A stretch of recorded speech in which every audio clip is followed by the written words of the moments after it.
బట్టతలతో బాధపడుతున్నారా? ఆధునితనమైన పద్ధతిలో hair transplantation చేయబడును. Face clinic, Hyderabad. నమస్తే, వెల్కమ్ టు సుమన్ టీవీ. నేను విష్ణు. ప్రస్తుతంతో పాటు క్వాలిఫైడ్ పర్సన్, ఫినాన్స్ ప్రొఫెషనల్ చారి గారు ఉన్నారు. వారితో మాట్లాడదాం. సార్ నమస్తే. సార్ చారి గారు నమస్తే అండి. సార్ చారి గారు, మొన్న ఒక 4 days బ్యాక్ మా హోమ్ టౌన్ నెల్లూరు వెళ్ళాను. సో నెల్లూరు వెళ్ళినప్పుడు ఒక ఫ్రెండ్ మా ఇంటికి వచ్చి కలిశాడు. సో తన దగ్గర కొంచెం పెద్ద మొత్తంలో అమౌంట్ ఉందంట.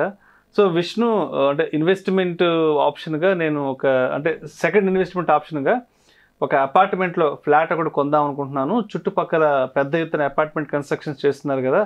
సో వాళ్ళతో మాట్లాడాను. వాళ్ళు కొంత అమౌంట్ అయితే చెప్పారు. బట్ ఎందుకో నాకు ఇంకొక సెకండ్ థాట్ వచ్చింది. అపార్ట్మెంట్లో ఫ్లాట్ కొందామా, లేదంటే నా దగ్గర ఉన్న అమౌంట్ని తీసుకొని వెళ్ళి మ్యూచువల్ ఫండ్స్లో ఇన్వెస్ట్ చేద్దామా అంటూ సో మా ఫ్రెండ్ వచ్చి నన్ను అడగడం జరిగింది.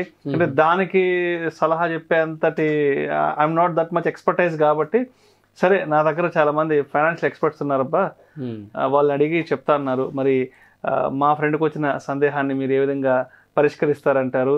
సెకండ్ ఇన్వెస్ట్మెంట్ ఆప్షన్గా అపార్ట్మెంట్లో ఫ్లాట్ కొందామా, లేదంటే ఆ డబ్బును తీసుకొని వచ్చి మ్యూచువల్ ఫండ్స్లో ఇన్వెస్ట్ చేద్దామా? ఎస్ అండి, ఇది చాలా మందికి ఉండే క్వశ్చన్ ఇది.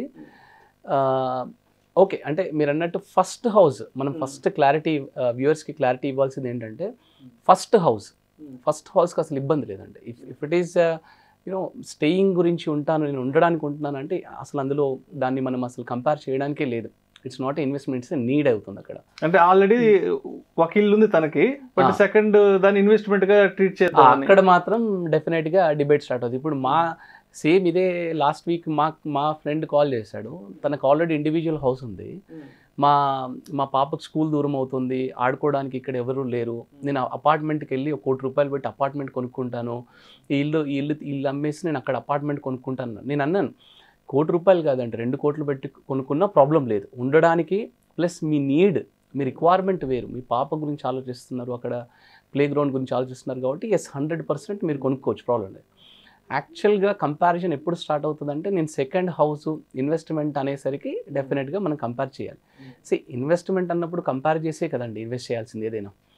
సో ఇప్పుడు ఫ్లాట్ వర్సెస్ మ్యూచువల్ ఫండ్ కంపారిజన్లోకి వెళ్తే ఏమవుతుందంటే, మోస్ట్ ఆఫ్ ద పీపుల్ ఎస్పెషల్గా ఐటీ వీళ్ళు ఏంటంటే, ఫస్ట్ హౌస్ ఒకటి తీసేసుకొని స్పీడ్గా దాని హోమ్ లోన్ క్లియర్ చేసి ఇన్వెస్ట్మెంట్ పర్పస్కి సెకండ్ హౌస్కి వెళ్తా అంటున్నారు.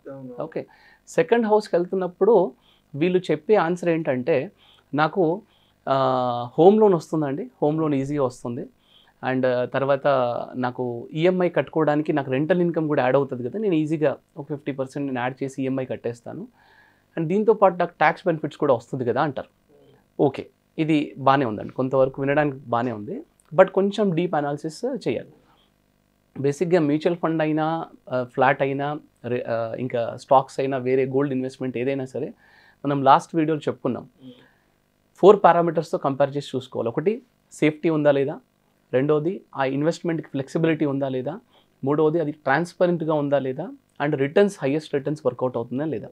ఈ 4 పారామీటర్స్ తీసుకొని కంపేర్ చేయాలి. సో వీళ్ళన్న లెక్క ప్రకారమే మనం ఒక నెంబర్స్ని కంపారిజన్స్ చూసి చేద్దామండి. సపోజ్ ఒక 75 lakhs ఫ్లాట్ అనుకోండి ఫర్ ఎగ్జాంపుల్.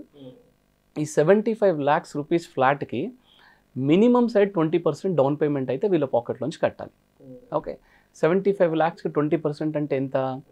ఇది ఒక 15 lakhs అవుతుందండి. ఓకే, ఈ 15 lakhs వీళ్ళు ఫస్ట్ డౌన్ పేమెంట్ కట్టాలి. రెండవది రిజిస్ట్రేషన్ ఛార్జెస్, ఇంకా అలాగే సమ్ అదర్ మిస్సిలినియస్ ఛార్జెస్కి ఒక 5 lakhs అవుతుంది అనుకుందాము. ఇది రెంటల్కి ఇస్తున్నారు కాబట్టి బేసిక్ ఫర్నిచర్ చేసిన దానికి ఒక ఇంటీరియర్కి అదొక 5 lakhs అవుతుందండి.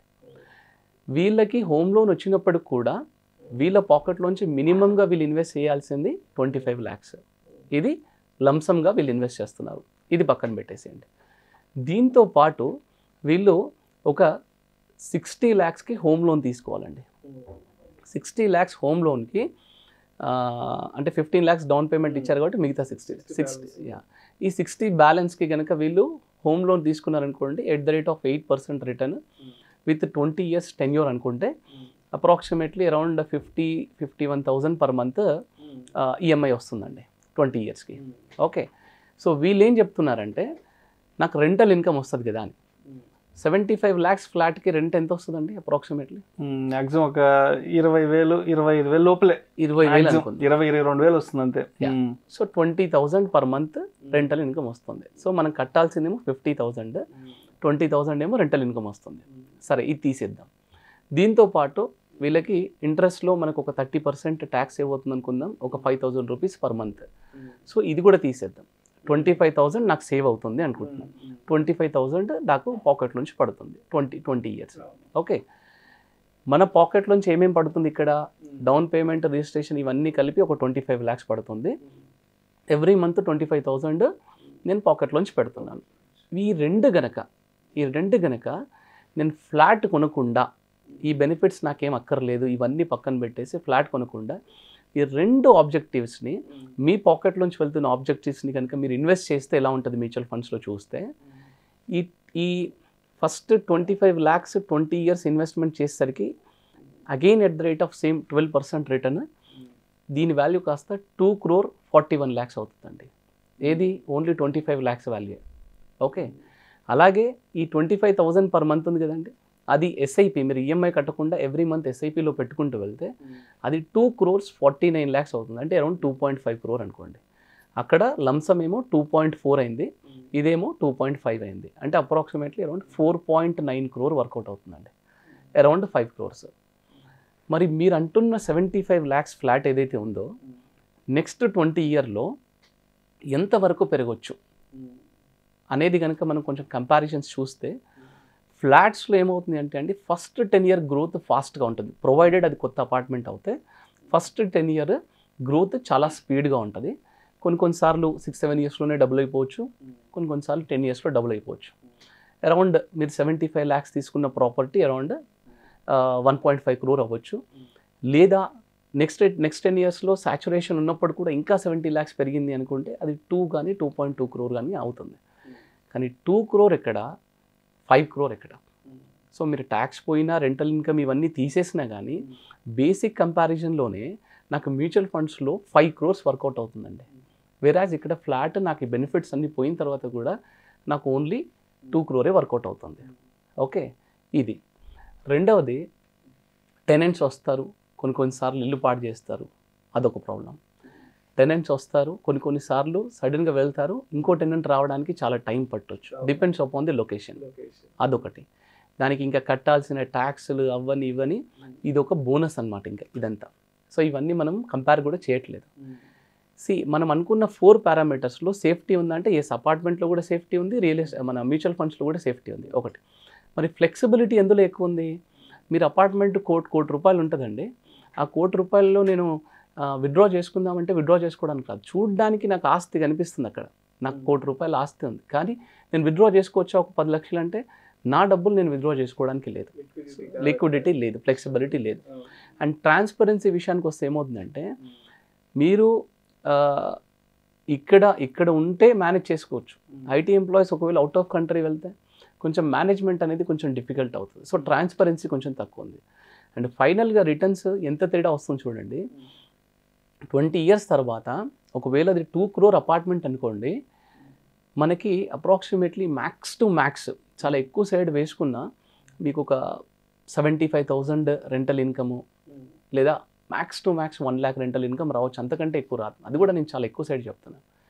అదే మీకు ఇక్కడ 5 crores మ్యూచువల్ ఫండ్లో ఫస్ట్ సిచ్యువేషన్లో 6% విత్డ్రాలే పెట్టుకోండి ఎస్డబ్ల్యూపీలో, అక్కడ 2.5 lakh per month life long income వస్తుంది మీకు.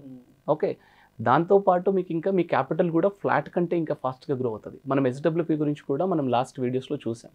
ఓకే, సో సెకండ్ హౌస్కి నేను ఇన్వెస్ట్మెంట్కి వెళ్ళాలా అని అనుకుంటే కనుక మీకు హోమ్ లోన్ వచ్చినా సరే, మీకు ట్యాక్స్ బెనిఫిట్స్ వచ్చినా సరే, అండ్ మీకు రెంటల్ ఇన్కమ్ ఈఎంఐకి తోడైనా సరే 100% దానికంటే మీరు మ్యూచువల్ ఫండ్స్లో ఇన్వెస్ట్ చేసుకోవడమే ఉత్తమం అండి.